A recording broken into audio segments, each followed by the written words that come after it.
Halo, Assalamualaikum warahmatullahi wabarakatuh. Bertemu lagi dengan saya Eko Rubianto. Pada video kali ini kita akan bahas tentang bagaimana caranya menemukan ide usaha yang bisa langsung jalan. Namun seperti biasa, untuk Anda yang belum subscribe, silahkan subscribe dulu. Dan untuk Anda yang ingin mendapatkan bimbingan wirausaha gratis, silahkan bergabung di www.yuleko.com.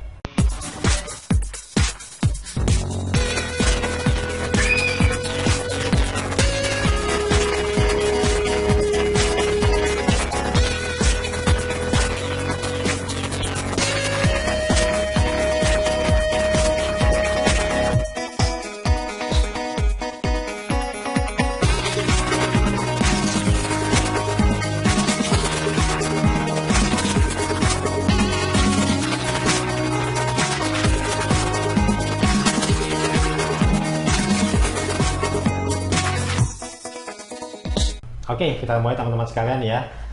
Biasanya tuh orang yang mau mulai usaha tuh bingung ya, mau ide usaha apa. Dan kalau selama sudah ketemu ide usahanya kira-kira bisa jalan atau enggak, yang seperti itu ya.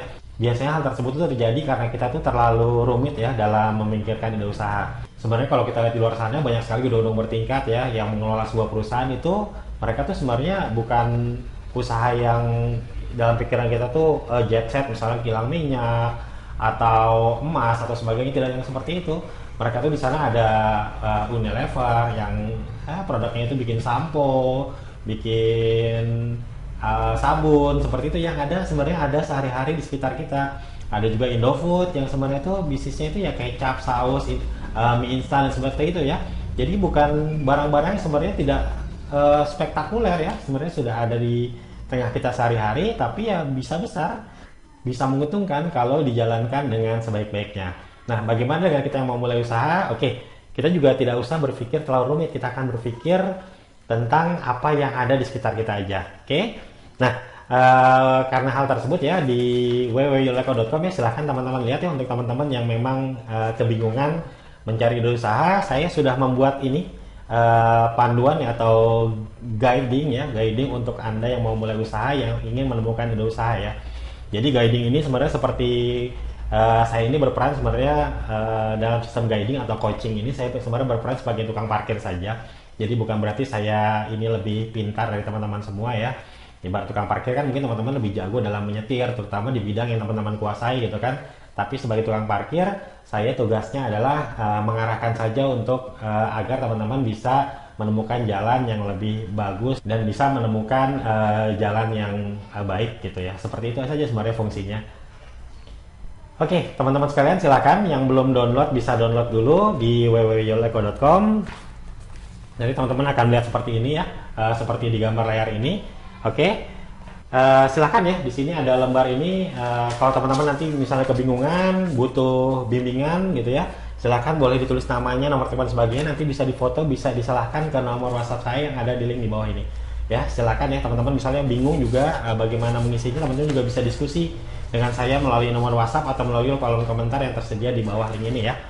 Oke, dalam panduan saya ini pertama kita akan mulai dengan target. Kenapa dengan target? Ya agar jelas ya usaha teman-teman ini bisa memenuhi kebutuhan teman-teman atau enggak.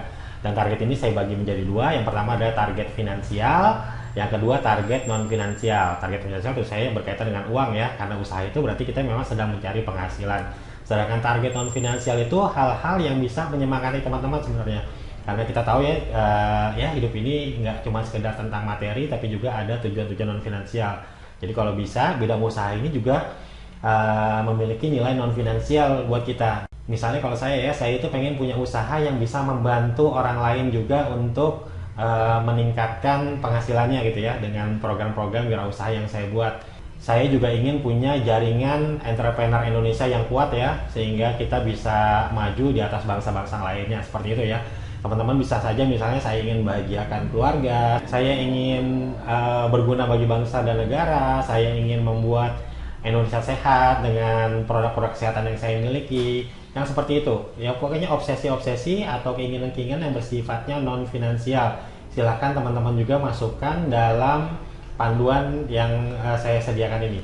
Untuk memudahkannya, untuk memudahkan teman-teman, saya coba buat ini ya, buat rincian ya. Misalnya saja untuk kebutuhan pokok, sandang, pangan, papan ya, untuk makan, untuk beli pakaian, untuk misalnya kalau yang masih mencicil rumah, atau yang ingin membeli rumah, atau yang ingin apa namanya bayar kontrakan sebenarnya yang berkaitan dengan tempat tinggal gitu ya, silahkan kira-kira berapa.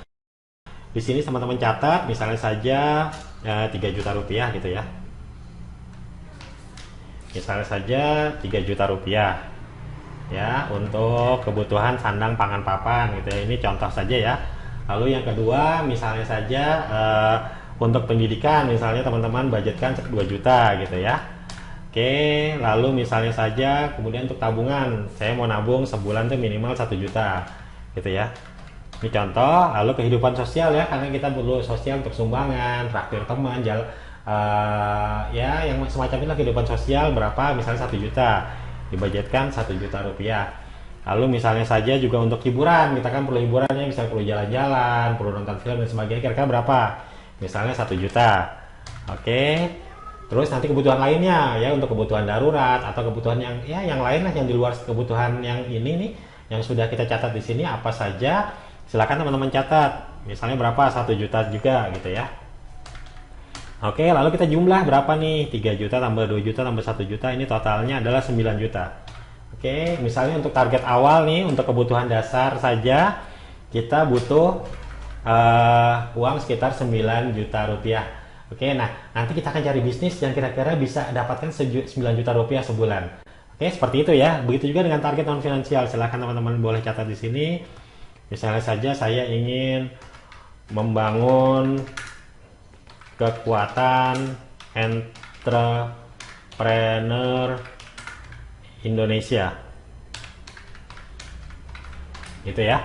Atau saya ingin membuat Indonesia menjadi sehat. Saya ingin keluarga-keluarga Indonesia menjadi sejahtera gitu ya. Saya ingin memberikan makanan murah untuk Indonesia, untuk yang habis pakaian. Misalnya gitu, saya ingin Indonesia menjadi trendy di mata dunia. Bisa seperti itu. Silahkan teman-teman catat target-target non finansial dari teman-teman. Oke, kalau kita sudah punya target, sekarang kita list potensi yang ada pada diri kita. Kita akan list potensi, karena ini banyak yang sebenarnya kita kadang-kadang kita nggak ngelihat. Kita selalu bingung mau usaha apa, sebenarnya potensi itu udah ada pada diri kita sendiri. Oke, dalam melihat potensi ini saya bagi menjadi 3 hal. Yang pertama adalah potensi pada diri sendiri. Teman-teman cek apa diri kita yang kira-kira bisa dibuat usaha.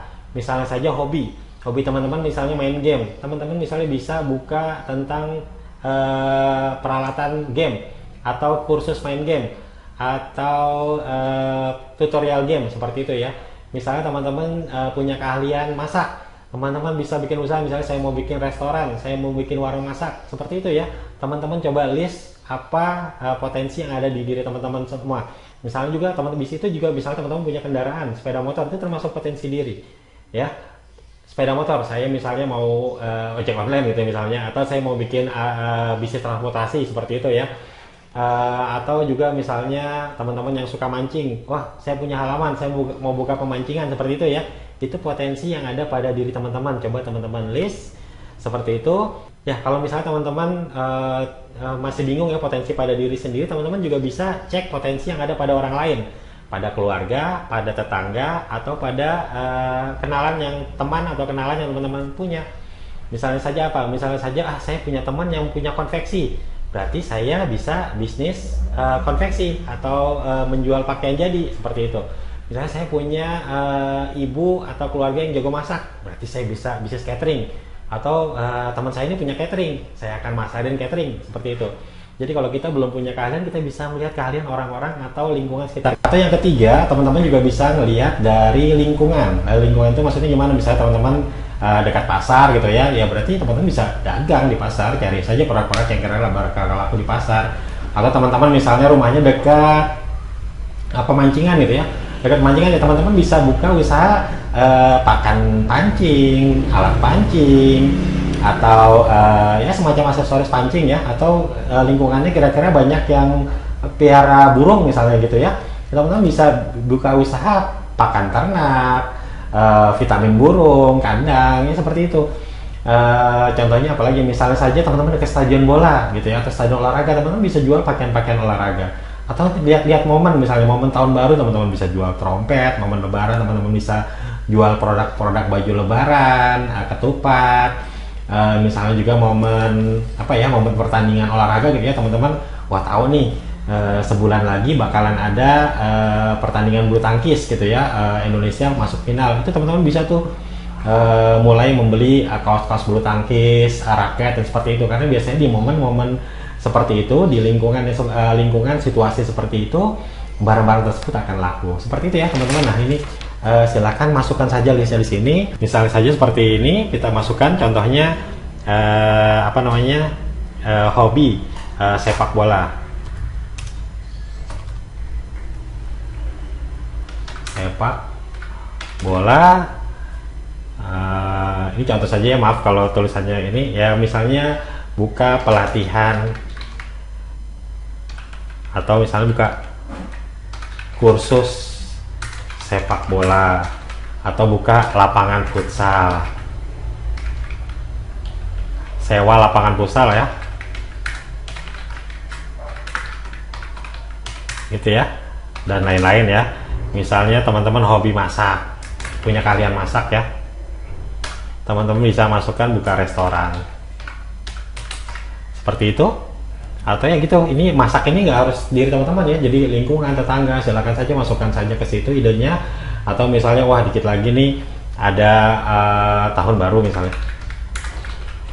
ya, teman-teman di sini bisa masuk apa, kalau yang dekat restoran mungkin bisa acara tahun baru ya, jadi event IO nya acara tahun baru atau trompet seperti itu ya, bisa trompet. Nah ya seperti itu.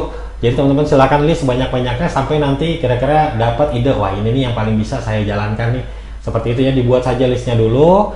Oke, nah yang ketiga, kalau teman-teman sudah punya list, teman-teman masuk ke ide bisnis. Teman-teman mulai masuk menemukan ide bisnis, mana ide bisnis yang kira-kira paling potensial yang teman-teman paling bisa lakukan. Oke, di sini ada target ya, ada target finansial di sini. Silakan masukkan yang tadinya 9 juta, di sini ada target non finansialnya, silakan sebutkan apa untuk mengingatkan ya. Oh, bisnis teman-teman ini harus sesuai dengan target ya, harus bisa mencapai target. Oke. Contohnya saja di sini, misalnya saja pertama kita buat misalnya saya mau buka warung bakso. Ya, akhirnya dari sekian banyak ya kita sudah menemukan potensinya. Ada nih, saya kalau buka warung bakso nih saya bisa masak bakso, saya bisa bikin, kalau enggak wah tetangga saya bisa, kalau enggak nih saya bisa beli minyak di pasar ya. Setelah teman-teman list tadi ya potensi yang teman-teman punya. Oke, di sini misalnya bakso campur, buat paketnya. Karena banyak sekali yang kalau kita mau bikin usaha itu, di mana usaha itu bisa jalan kalau kita sudah bisa memikirkan paket-paketnya, paket apa yang dijual. Oke, itu maka usaha itu adalah usaha yang potensial, bisa kita laksanakan dengan potensi yang ada pada diri kita atau potensi yang bisa kita temukan. Misalnya sini bakso campur. Kira-kira bakso campur, lalu kita buat ini profitnya berapa nih? Masa per porsi atau per sekali transaksi itu berapa? Misalnya 1000. Misalnya di sini kita masukkan 1000. Lalu target penjualan kemungkinan berapa nih per bulan ya? Bakso campur 400 mangkok, keuntungan 1000, berarti di sini kita dapat berapa? Sebulan baru 400.000. Di sini mungkin jika ada bakso, ada mie ayam misalnya, ya sama ya. Misalnya keuntungan penjualan 1000. Ini contoh saja ya, karena saya yakin lebih dari 1000 untungnya. Misalnya ini bisa terjual 300 mangkok. Berarti berapa? Keuntungan sebulan 300.000. Terus teman-teman lihat sampai teman-teman dapatkan totalnya berapa totalnya. Ternyata totalnya itu hanya 5 juta, ya berarti nggak sesuai, berarti teman-teman harus cari bisnis lain gitu. Kalau kalian bisa, bisa 12 juta, berarti ini melebihi target, seperti itu ya. Di sini misalnya saja, saya buka toko pancing. Di sini misalnya penjualan pancingan, profitnya 30.000, sebulan kejual misal 50. Berarti sebulan saya bisa dapat 1,5.